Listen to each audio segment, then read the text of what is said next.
It's time to bring you yet another amazing episode. And now, welcome your host. Good to have you on the show. This is Omobola Stephen. I am the host of the Backstory with Omobola Stephen. Now, on the Backstory with Omobola Stephen, we focus on government and politics topics with other subtopics like society and culture, the environment, the economy, and also science and technology. On the Backstory with Omobola Stephen, we've come to understand that there's so many problems, challenges, issues that are facing the global world today. And in all these challenges, the problems that besets the global economy and the global world in general, there have been debates and counter debates and also discussions there and there on how we can have an headway. But it seems these challenges and problems seems not to be abating. Which way to go, or what are we doing wrong, and how can we make things right? Now, these are some of the questions on the mind of the audience of the Backstory with Omobola Stephen. On the Backstory, we like to shine more light on what has not worked and what will make it work. We have expert and professionals who are adepts in these topics, and we want to explore these topics so that we can be a pivot, the changes and transformation the world needs, to disruptive yet constructive mindship conversations on topics and subjects that are related to government and politics. Today, I have Sabrina Osso, the founder and CEO of OSSO SAFE.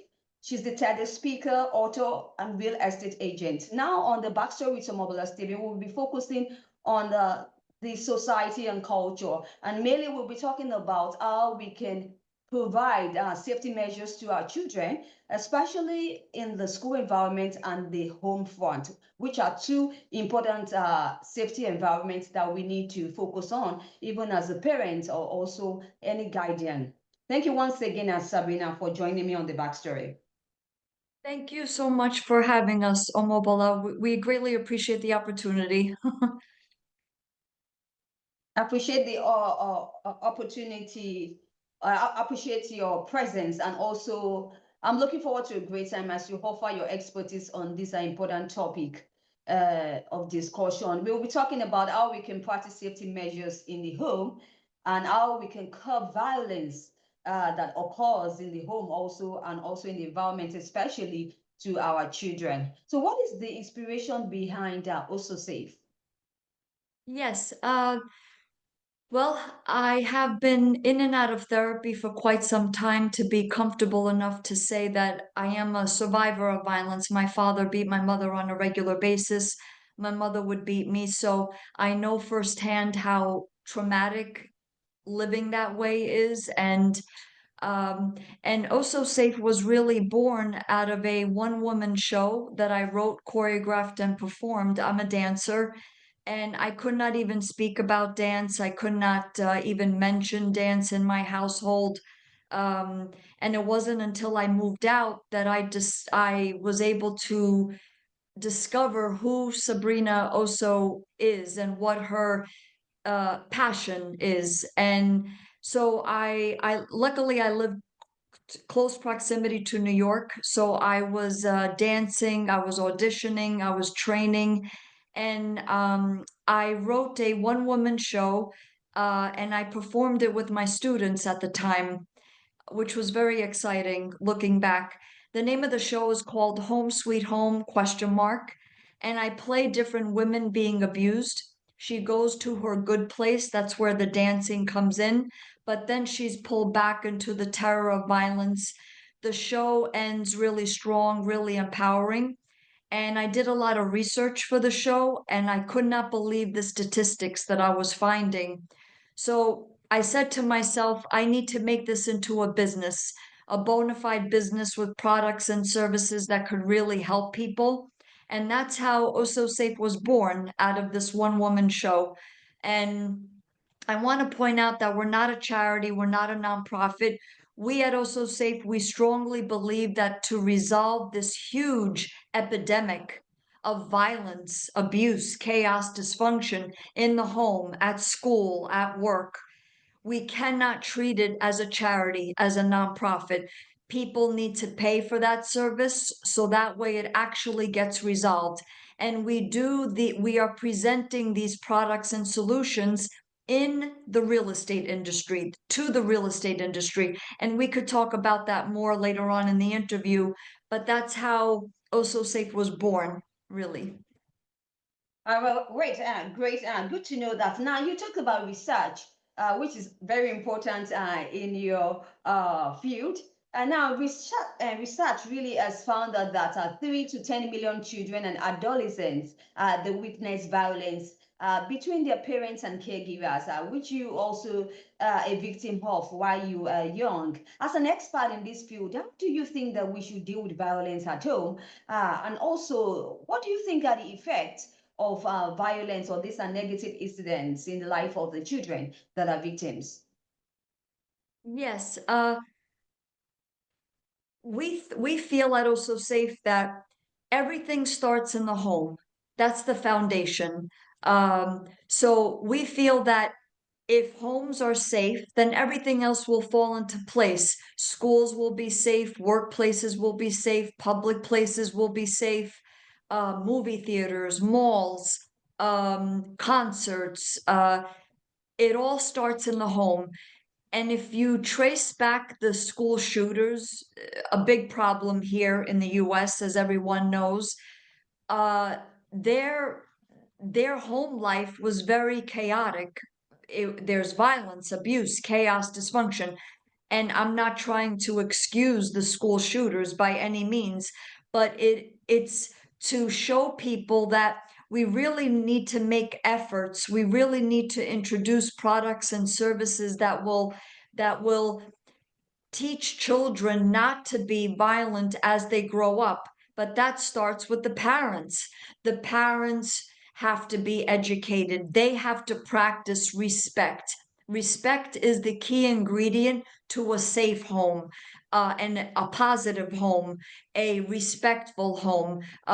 It is Respect is the key ingredient to have peace in your life, if you will. So we are making respect a required standard in all homes, with our products and services. And children, adults and children will benefit from this. Children need to be taught respect. It needs to be practiced. However, if the parents are beating them up, if they are being verbally, physically, sexually abusing their children, well, that's not going to work. So we are introducing our products and services into the real estate industry to say, look, let's make respect a required standard in all homes. So when you buy a property, when you sell a property, when you rent a property, an apartment, a villa, a mansion, a mobile home, a two-family, a multi-family dwelling, you you should get OSSO Safe certified, if you will. And we could explain more about that, but um, I wanted to say some statistics. As you said, research is very important in what we do, what you do on your podcast and in your business. 1 out of 3 women will be beaten or raped in her lifetime. 1 out of 5 adolescent girls is abused by her boyfriend. 1 out of 3 young people will be in an abusive relationship. 1 out of 7 men is abused. 15 million children witness violence in their own homes each and every year. That's just in the United States alone. About 324,000 pregnant women go into the emergency room, not for pregnant related issues, but for abuse related injuries. 5 children a day are killed in the US alone by an abusive parent, an abusive step parent, and usually under the watch of a child protective service agency and or the courts. The horrible rulings of judges, and the system, if you will, the courts, which are tremendously flawed, tremendously flawed. So 80% of all runaways come from violent homes. I could go on and on with statistics, and everything that I just said is understated because 75% of crimes that are done regarding violence, abuse, chaos, dysfunction, they don't even get reported. So all the statistics that I just said, it's even worse than that. So we feel at Also Safe that no, enough is enough. I lived it, and I'm fairly certain that if I had my own products and services growing up, my mother and my father, especially my father, would not have gotten away with half the things they got away with, if I had my products and services back then. So I hope I answered the question. Sometimes I go off on a tangent. But really, thank you for sharing your thought. And also, we really appreciate the fact that you are here to share your story. I think that's the beauty of it. But really, the issue of runaways, I think it's very rife in the global scene today. It's happening everywhere. We have a lot of runaways, especially the male folks who are out on the streets, and it's really a mess to our society. Now, the question is, I'd like to talk about the safety measures for our children that are at home. What are we expected to do as guardians and parents? Yes,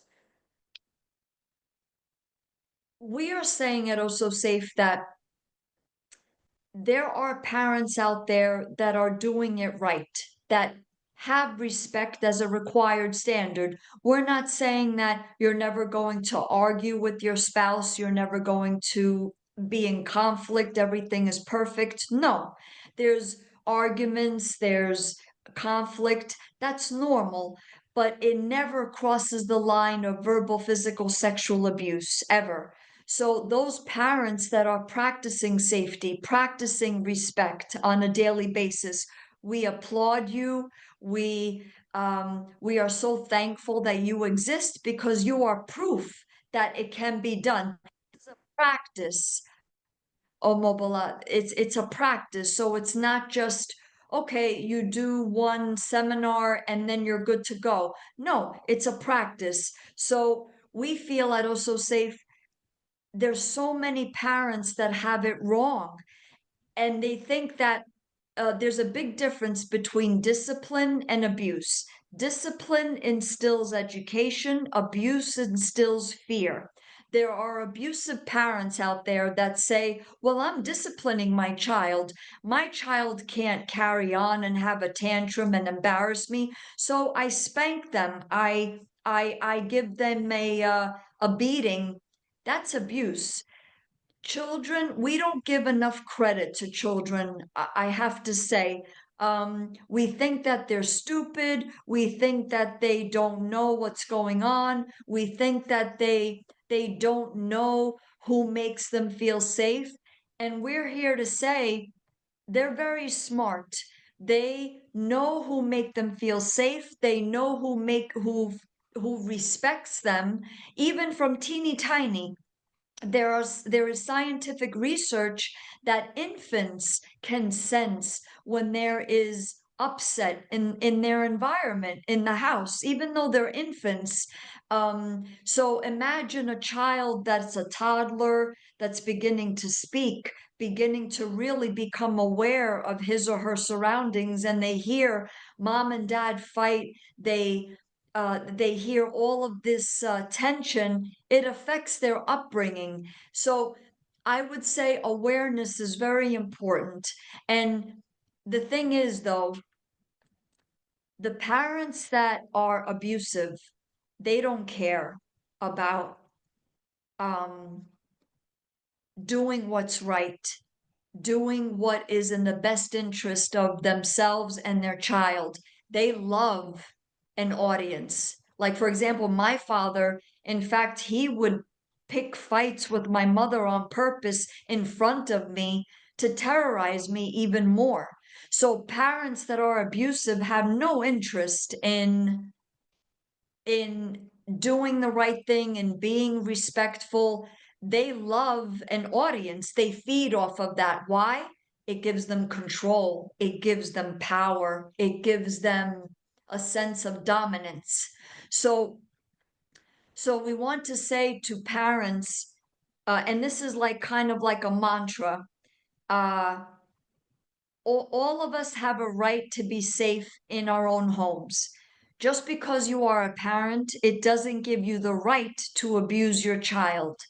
So we are saying at OSSO SAFE, let's make properties OSSO SAFE certified. What does that mean? We are focusing on the landlord tenant portion of the industry. because that is the path of least resistance. We're saying to Mr. and Miss Landlord, hire us, we'll get your property OSSO Safe certified. They purchase the OSSO Safe Home Sweet Home package. It consists of a policy, a seminar, an app, and therapists assigned to the property. So just to give a brief description of those components, the policy basically states, I, as a landlord, I promise to provide you a safe space for you to live. You, in turn, as my tenant, you promise to not act in any way, shape, or form abusively.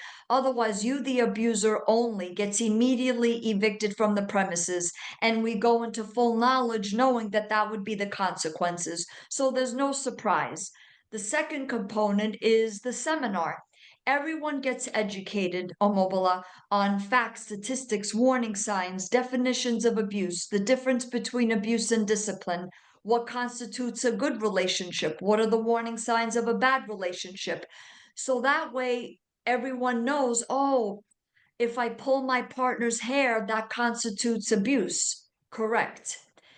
The third component is the OSSO Safe app. I hired a software company that detects violent-like movements and captures them in real time, issuing alerts to the landlord. So let's say you have a 10-unit building. Wow, I just saw you beat the crap out of her in my unit 2, and you just beat the crap out of him in my unit 10.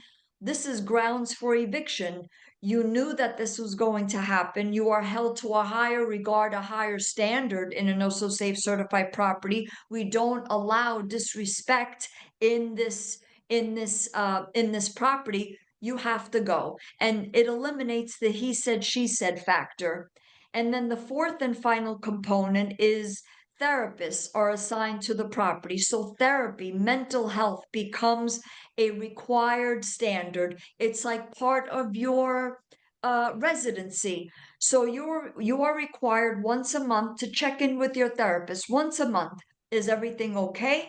Do you feel like anything is looming? Well, Mr. and Miss Therapist, actually, our kid came home and said that she was bullied and we don't know how to handle this. Can you please guide us, because we don't know how to handle this. We're not going to act violently. We're not going to verbally disparage our child, but she's getting bullied, so help us through this. All of these components working together makes for better residency, and it's preventative versus waiting for an episode of violence to occur. Police come, bad news travels fast, and then all of your respectful tenants leave, and then you're stuck with the abusive family. We are flipping all of that. And also, children, it needs to be said, children are at the focal point of what we do at OSSO Safe. We are saying to children, and as part of the education, our children's book is a staple in all OSSO Safe certified properties. And in the book, I introduced the concept of respect, disrespect, abuse, non-abuse. And we are explaining to children, speak out. If you are not safe at home, dad is beating up mom, mom is beating up dad, you're getting attacked, dad is beating you up, speak out. Maybe not today, maybe not tomorrow. We're planting the seed, though, in their consciousness to say, wait a minute, and we say this in the book, think about who you feel safe with. Is there an aunt, an uncle, a grandparent, a close family friend that you feel safe with, that is willing to take you in if mom, dad, stepmom, stepdad are verbally, physically, sexually abusing you? So we are empowering children, giving them voice and choice, because right now, Omobola, the system makes you wait until you are 18 years of age. Why? It's too late to wait until you are 18 years of age. Children will resort to drugs, alcohol, self-harm. They will join gangs. They will get involved with the wrong people. They will continue the cycle. And the worst of it, commit suicide. Why? When you can nip it in the bud and educate them and encourage them to speak out. So the book introduces the OSSO Safe Kids Cheer, and it goes like this. I want to live where I am OSSO safe, and I am OSSO safe with, and they get to fill in the blank. So it could be an aunt, an uncle, a grandparent, a close family friend. And we say to kids, if you have nobody, be patient. We're working as fast as we can. So, so this is all part of residency. It's part of your home life. This is a much better approach, making respect a required standard and resolving it right in real estate. You won't need the courts. You won't need child protective services. Children have a say on who they want to live with if they're being abused by everybody. This is a much better approach. And we are speaking to insurance companies and mortgage companies to partner with us or work with us to say, look, let's reward people, property owners that are taking extra steps to make their tenants, their residents safe beyond the heat, hot water, electricity, central air. The windows are up to code. That's fantastic. But what about safety? What about respect in the home? This is a much better solution, we feel. So I hope I answered your question, what we are doing for children, what we are doing for adults, to make them safe at home. And the key ingredient is educating, practicing respect. All right, away from home, let us look at the school environment. So what safety measures do you suggest as an expert the schools can begin to take to protect both the students and even the staffs? Yes, we want to say to school officials, and I know this is thinking out of the box, this is pretty avant-garde, but because schools are required to call child protective services for everything, anything they see, anything they, but I'm here to tell you, child protective services, they do more harm than good. And I have personal and professional experience with this. So do not call them. Let's empower the children, get them to safety, encourage them to speak out, but without consequences where you're calling child protective services and then they do an investigation and at the end, oh, they're safe. They're safe. Everything is fine. They're not fine. They're getting abused. They're getting sexually assaulted by a stepfather. So let's focus on the child. Schools are there for children. So in a way, separate them from the parents in terms of mentality, in terms of treat them as students where you are focusing on the student to say, look, I'm here to listen to you. I'm not going to call child protective services. What is going on at home? You did have good grades and now you don't. You're acting out. You're very scared. I see that you are behaving differently. What is happening? So we are encouraging schools to be there for their students instead of calling child protective services and to them, like if they're teaching algebra, they're teaching language arts, they're teaching biology, life science, they're teaching calculus. You're teaching your subjects, but in the beginning of class and at the end of class, say to them, look, I care about you. I know that some of you are not safe at home. I want you to know that we're here for you. Say maybe an experience that you had growing up. I wasn't safe at home and I resorted to bad relationships, and I don't want you to make the same mistakes that I did. So I hope that when you're going out this weekend, that you practice safety, you practice respect, that whoever you're dating, that let no be okay. don't force anyone to do anything. We have to have these conversations because students, kids, they are experiencing a lot. And a lot of things are being thrown at them. Social media, all of the messaging, all of the posts. And if they're not safe at home, they could be misguided if they don't have parents that are guiding them properly. So talk about these difficult taboo subjects at school. That is what we are suggesting at OSSO SAFE. I hope I answered the question. And also, and I know that this is, pornography is a big driver of violence.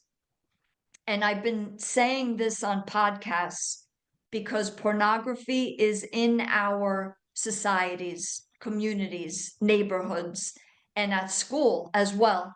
So have these conversations with your children. I know it's hard, it's difficult, but these kids are exposed prematurely. So if you get ahead of it and say, look, we want you to have good experiences with whoever it is that you're dating. And pornography is not it.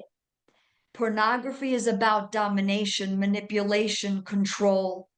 And I want you to have good experiences with whoever it is that you're dating. So if anybody is saying to you, I want to choke you, forces you to do things sexually that you don't want to do, says that, well, this is just, we're just experimenting, but you feel creeped out, you feel uncomfortable, you have to break it off with that person. That person is not someone that you want in your life. And I want to say that it's both men and women that manipulate in pornography. There is an entity called BDSM that stands for bondage, domination, sadism, and masochism. And a lot of them are women that are doing the abusing, and they make a lot of money on the internet. And they could be part of our PTA, that's the Parent Teacher Association. They are among us in our neighborhood societies, communities. You could live right next door to one, across the street, the house behind you, the apartment above you. And these women, there are men that are perpetrators of pornography, but let me tell you, there are women as well, and they pose as upstanding citizens. Meanwhile, they do convulsing, revolting, disturbing things on and off camera, and they are the sex traffickers of our societies, essentially, and they fly under the radar because nobody suspects women as pornographers. But I'm here to tell you, Omobola, it's everywhere. It doesn't matter the area. It doesn't matter the economic status of the town. They are everywhere, and they are grooming children to be like them. So I thank you for letting me say this because a lot of people don't know this, and this is very important for our societies, communities, neighborhoods, our school systems. We cannot allow this, and we need to have these conversations with our children to get ahead of it. So that way they know and they are empowered with information, with education, with statistics. So I hope I answered the question as far as how can parents help children? How can we be more proactive at school? How can teachers be more proactive? Yeah. All right, Sabrina, you did justice to the topic, and I really appreciate that. In terms of safety education, because all that you have highlighted on this discussion is about, enlightening both the parents, the teachers, and also the children, especially. They need a lot of exposure in this regard. Now, we know that the children, they spend a lot of time in the school, sometimes beyond 8 hours, 9 hours, 10 hours.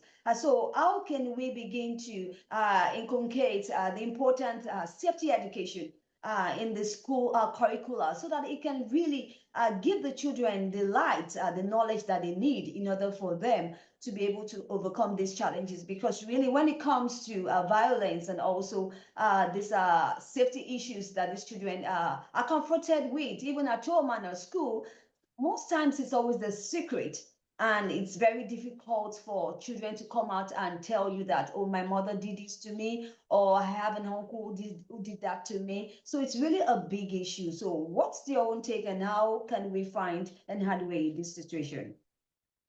Yes, I know. We are aware. We are aware. And this is why this has to be practiced. We know. And this is why teachers, you have to keep asking children. And like I said, don't bother calling Child Protective Services. I know that sounds strange, and I know there are legal ramifications, but the statistics that I said earlier, if the institutions and the courts were doing their jobs, those statistics would not be as alarming as they are. So we are saying at OSSO SAFE, um, we need to have programs and systems in place so that way children feel safe at home and they can speak out. And it may take a couple of times, it may take months, it may take weeks for them to speak out. But if you make a safe environment for them where, wow, yes, there is an aunt, an uncle, a grandparent, a close family friend that I wish I want to live with, well, let's get them to that person. You know, there are right now in this country, there are children being removed from the safe parents because of new legislation with the new president, and the teachers are saying they're saying no to it, like ICE, I believe, international what is it, ICE enforcement, and they are saying to them, you're not coming into our school, we're not going to release the children. We have to have that same attitude with abusive parents, abusive step parents. Don't release these kids to their abusive parents, abusive step parents.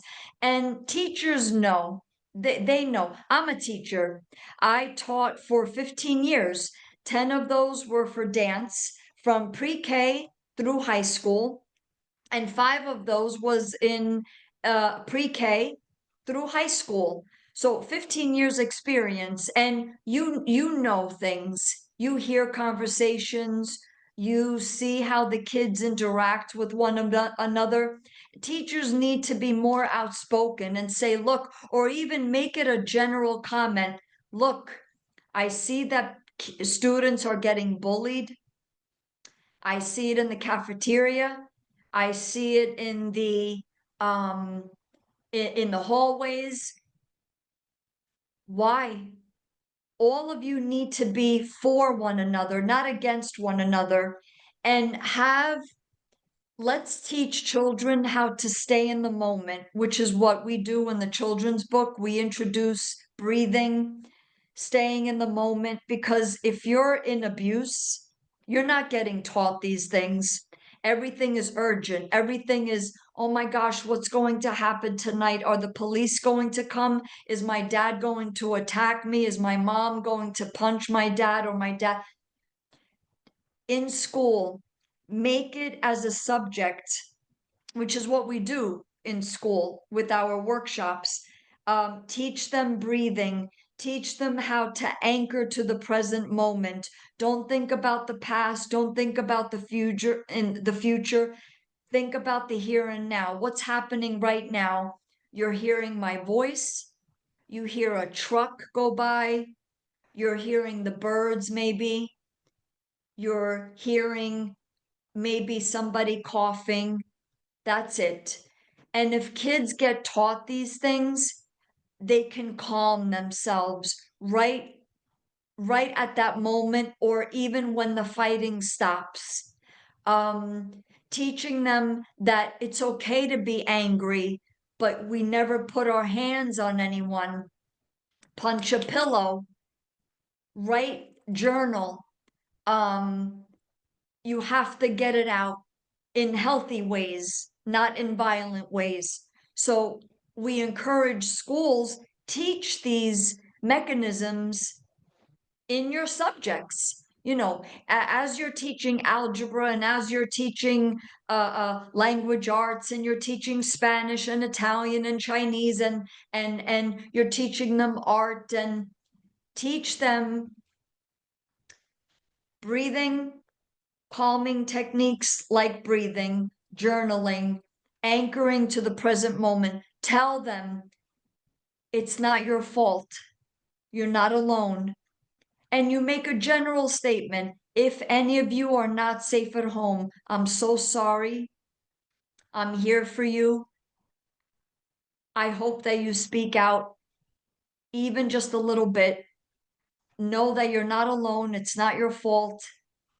And we want to help you and not to make the same mistakes as mom and dad, abusive mom and dad, abusive stepmom, stepdad. So I hope I answered the question. Yeah. Thank you, Sabrina, once again. And do you have any projects on the plate you think the audience of the backstory can benefit from? Now is the time to share if you have. Yes, I mean, I think I said our projects or our throughout the interview, but again, it's worth repeating. All of us have a right to be safe in our own home. Respect must become a required standard. We can be found on our website is ossosafe.com. We are on all the major social media platforms: Facebook, LinkedIn, Twitter, Instagram. Two platforms that we dedicate just to children, whether they are teeny tiny through high school, is our TikTok and our YouTube, just to kids. So we empower them, we encourage them, we speak about abuse, we speak about respect, we speak about dating, we speak about the warning signs, we speak about what constitutes a good relationship. So check us out on YouTube and TikTok under OSSO Safe Kids or Sabrina Osso. Our children's book is sold on Amazon as well as other book selling sites. And yeah, and we're working as fast as we can. We care about the kids especially so much. So thank you so much for this opportunity, Omobola. Sincerely, from the bottom of my heart, hi with the audience of the backstory. We really want to appreciate your laudable project, all of the positive impact you're making in the world, especially to the children. We sincerely wish you the best of luck in all these projects that you embark upon, Sabrina, and also in subsequent ones. Thank you once again for your time and for sharing your valuable contribution to the topic of discussion as we focus on the topic practicing safety measures in the home and schools, and how also we can curb violence in our society in general, because it's all said that charity begins at home. Whatever you start in the home, it has a spiral effect to the society at large. Thank you for sharing such profound insight to the audience of the backstory. Once again, we do appreciate your time and your contribution to the topic of discussion. It's been the backstory with Omobola Stephen. Now, if you'd like to catch up with any missed episodes of the podcast, you can catch up on any podcast distribution platforms or any podcast cross-promotion platforms online, and do have a great time listening to expert professionals who share destructive yet constructive mindship conversation on topics and subjects on the government and politics, with other subtopics like the society and culture, science and technology, the economy, and also the environment. You have a great time once again. Thank you once again, Sabrina, for your time. Thank you. If you enjoyed today's episode, make sure you subscribe and leave us a review.